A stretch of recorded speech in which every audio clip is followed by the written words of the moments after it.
ეხლა დავათვალიეროთ თუ რა ხდება ჩემს ბაღში. იყო მაყურებლის მოთხოვნა მეჩვენებინა როგორ არის დაგეგმილი კულები და როგორ ხდება მათი მოვლა. ეხლა აი თქვენ აქ ხედავთ კულებს, სადაც წვეთოვანი მორწყვა გაყვანილი. აქ კიტრები მაქვს და ცოტა იქით კიტრები, იქ სადაც სიდერატები ეთესა. ის სიდერატები უკვე მულჩად არის, ის კი არა მულჩაში მწვანე მცენარეებმა, სარეველებმაც დაიწყო ამოსვლა, მათ შორის არის ჭანგა ბალახი. ახლა ასეთი რამ, ასფალტი ხორეთს, ბალახი ასფალტსაც ხორეთს, ასე რომ ამაში დიდ საგანგაშოს ვერაფერს ხედავ. უბრალოდ პერიოდულად მულჩას ვამატებ და ეს მულჩა ხალს უშლის ბალახის დას. ისინი იქნებიან, რა თქმა უნდა, სულ ვერ განადგურდება, მაგრამ მათი ზრდა შეიზღუდება მნიშვნელოვნად და მულჩა, რა თქმა უნდა, იქნება ძირითადი წყარო ორგანული ნივთიერებების. შემდეგ ეს ახალი დაცლილია თხევად კომპოსტს ვამზადება ესეთ პატარა ვედროებში და პერიოდულად ვიყენებ მათ. ეხლა ამ წუთში დაცლილი გახლავთ. აი ეს ტომატილოები მაქვს ქოთნებში. უკვე ყვავიან. სხვა შორის საკმაოდ კარგად შეიძლება ითქვას პომიდორზე უკეთ გაიხარეს, პომიდორზე ჩქარა გამოიტანეს ყვავილები, აი პომიდორებს ჯერ არ გამოუტანიათ. ტომატილოები მათზე დიდებიც არიან და უკვე ყვავიან. ამათ ყვავილები ჯერ არ აქვთ. გარდა ამისა, მითესია ქოთნებშიც და თვითონ აემის გასწვრივ რიგებშიც პარტნიორი მცენარეები. ესაა ბაზილიკი და გარდა ამისა კიტრებში შეთესილი მაქვს კამაც. აი ამ რიგებში კამაც არის საკმარისი რაოდენობით. ჯერ არ ჩანს კარგად, მაგრამ აი ჩანს რომ ამოსულია. ეხლა მე ამისათვის ვიცლი ამ მეურნეობისთვის, როცა მოვიცლი ასე ვთქვათ, სამსახურის მერე და ძალიან დაღლილი არა ვარ. მხოლოდ იმ სიტუაციაში. მაგრამ ეს სულაც არ შემიშლის ხალხს, რომ ვთქვათ 1 კვადრატულ მეტრზე 20 კილოგრამამდე კიტრი მოვიდეს ყოველგვარი ქიმიის გარეშე. არ აქვს მნიშვნელობა, ეს შხამქიმიკატი იქნება თუ სასუქი არანაირი ვთქვათ, რასაც ქიმია ქვია, აქ არ არის გამოყენებული. ეხლა რაც შეეხება მორწყვას. ქოთნებში მორწყვა ავტომატიკით არის პრაქტიკულად შეუძლებელი, იმიტომ რომ ქოთანს თუ ინდივიდუალური ავტომატიკა არ დაუყენე, რომელიც ნესტიანობას აღროვს და მერე ჩართავს წყალს, ეს ძალიან ძვირფასი მცენარეებისათვის ეს პომიდორზე ტყუილი გამომივიდა, ეს გამოუტანია ყვავილები, გუშინ ჯერ კიდევ არ ქონდა. ტომატილო უკვე დიდი ხანია ყვავის. ისე პრაქტიკულად შეუძლებელია, ზოგი მცენარე უფრო დიდია, ზოგი პატარა. ამიტომ ზოგი უფრო მეტ წყალს აორსქლებს და მეტი წყალი სჭირდება და ქოთანს ეს ძალიან ეტყობა. ამიტომ ამათი მორწყვა ყოველდღიურად ხელით ხდება ან დილით ან საღამოს საათებში. მაგრამ ეს არც ისე დიდი ბაღი, ასე რომ ხელით მორწყვა მისი არის დაახლოებით 15 წუთის საქმე, როცა წყალი კარგად მოდის. ეხლა ასეთი რამ. ეხლა ვნახოთ როგორ ირწყვება ეს კიტრების რიგები ავტომატიკით. პირველ რიგში თავარია, რომ ეს წყალი არის თბილი. ივსება კასრი, რომელსაც ხედავთ და აი ამ კასრიდან ხდება მორწყვა. კასრში ჩამონტაჟებული არის პომპა, ამას დიზელის პომპას ეძახიან.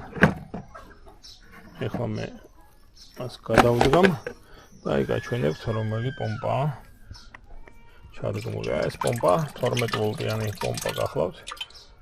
არის მოთავსებული კასრში. კასრში წყალს მზეათბობს. ეს კრანზე მე თვითონ დავაყენე ავტომატიკა.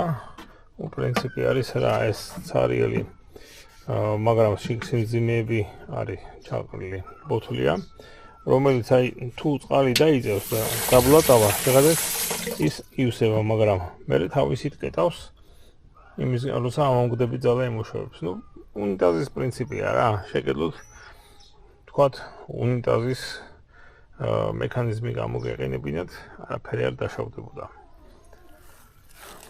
ეხლა ამ პომპას ამუშავებს ტაიმერი, ეს 12 ვოლტზე მუშაობს, აქ 12 ვოლტი მოდის ცალკე დენის წყაროდან.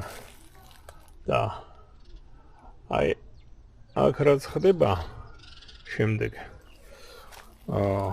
პომპის ამუშავება, ეს უკვე მოდი ასე ვთქვათ არის სულ სხვა ადგილიდან იმართება. ეხლა წავალთ იმ ადგილსაც გაჩვენებთ.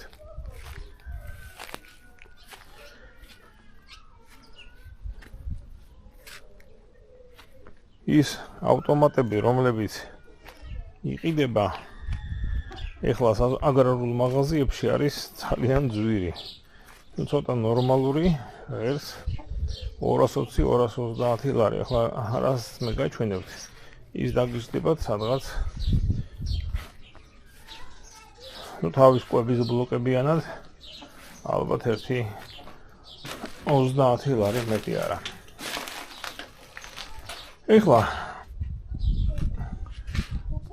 აქ ორი მიმდევრობით შეერთებული კვების ბლოკია 12 ვოლტიანი და 5 ვოლტიანი.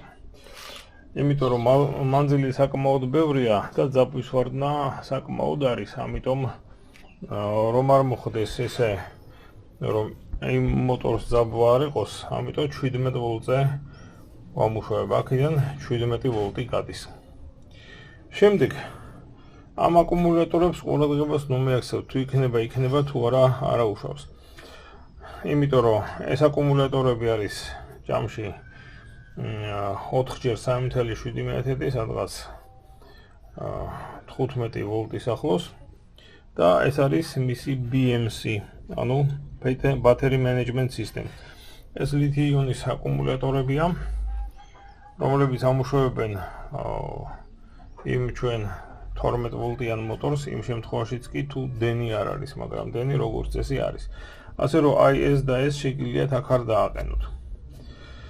ეხლა აი 17 ვოლტი გამოსავალი კვებავს, აი ეს არის ძირითადი ნაწილი. ჩემო ბატონო, აი ახლა ხედავთ მის მოდელს XYG04. ეს არის ტაიმერი, პროგრამირებადი ტაიმერი. ახლა მისი დაპროგრამების ინსტრუქცია ინტერნეტში არის, ვისაც Arduino-სთან გიმუშავებთ, არ გაგიჭირდებათ. პრინციპი არის რა, ის უნდა დადგეს P32 რეჟიმზე. შემდეგ დაყენდეს მასზე უსასრულო ციკლი და შემდეგ დროები ჩართვისა და გამორთვის აი ეს რელია ამაში და აი ელექტრონული რელი არის. და ეს რელი რო ჩაირთვოს და გამოირთვოს, ანუ ძაბვა, მკვებავი ძაბვა მიეწოდოს აი იმ პომპას. ეხლა 14 წუთი დარჩა კიდევ, ეხლა ამ წუთში არის გამორთვის რეჟიმში. ეხლა შეხედეთ რა ხდება. ამ წუთში მე დაყენებული მაქვს ეს 30 წუთი დასვენება და 5 წუთი მუშაობა, ანუ 5 წუთის განმავლობაში ირწყობა. ეს არის ძალიან ბევრი, ძალიან სიცხეში. ეხლა დღეს ასე იმიტომ მაქვს დაყენებული, რეალურად ასეთი არ ჭირდება, რომ უბრალოდ ვაპირებ დავარეგული რომ ყველა ასე ვთქვათ, საწვეთურიდან თანაბრად მოწვეთავდეს წყალი. ამისათვის ცოტა დიდი დრო მაქვს აღებული, 5 წუთი, თორე ეხლა 2 წუთი სრულიად საკმარისია, ნახევარ საათში 2 წუთი რომ მორწყად. ხამე ვთიშავ ამ სისტემას აი ეს ჩამოსული გამომრთული არის გათიშვა. და დღე ვრთავ. არის ხოლმე ზაფხულში ტემპერატურები, როცა ღამეს 25-28 გრადუს აღწევს, მაშინ უნდა იყოს ჩართული დღეც და ღამეც.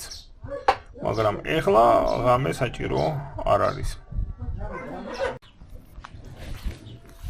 ეხლა ასეთი რამ. აი აქ კიტრებს შორის მანძილი არის 60 სანტიმეტრი საშუალოდ. ეს ყველა არის საადრეო ჯიში მარია, რომელიც შედარებით სწრაფად ისხამს, მაგრამ სიცოცხლის ხანგრძლივობაც საერთო შედარებით დაბალი აქვს. აი ახლა დააკვირდით. აი ეს მაღალი, რომელსაც ხედავთ, აი ეს არის დამყნობილი გოგრაზე. აი კიდევ ერთი ჩანს ალბათ, შედარებით მაღალია მეზობლებზე.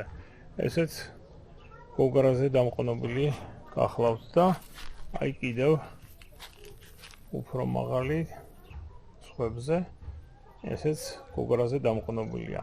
თუმცა გამოსავლიანობა და გადარჩენა არც ისე მაღალია, 16 ცალი დავამყნე, საკმაოდ შრომატევადია და დრო ბევრი მიდის და გადარჩა სულ 4 ცალი ერთი ცოტა მოშორებით მაქვს დარგული, არ ვიცი აქედან ჩანს თუ არა, მაგრამ ერთი კიდევ არის.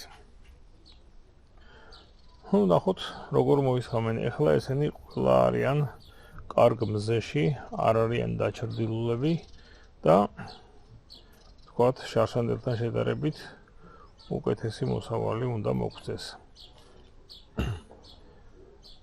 60 სანტიმეტრი სრულიად საკმარისია, შემდეგ ეს აყვანილია შპალერზე, აი ამ თოქზე და ამ თოქზე დაეხოვა მთლიანად და ამ სიმაღლეზე.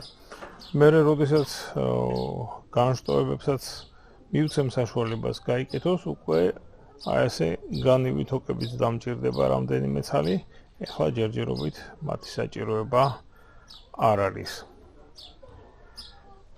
ესენი უკვე ყვავიან. ხედავთ ყვავილებს ალბათ. და რამდენიმე დღეში უნდა მოსავალი მოგვცენ. პრინციპში ესენი გადმოვრგე სადღაც 18 მაისს, ჯერ 2 კვირაც არ არის გასული, რაც ისინი ღია გრუნტში არიან.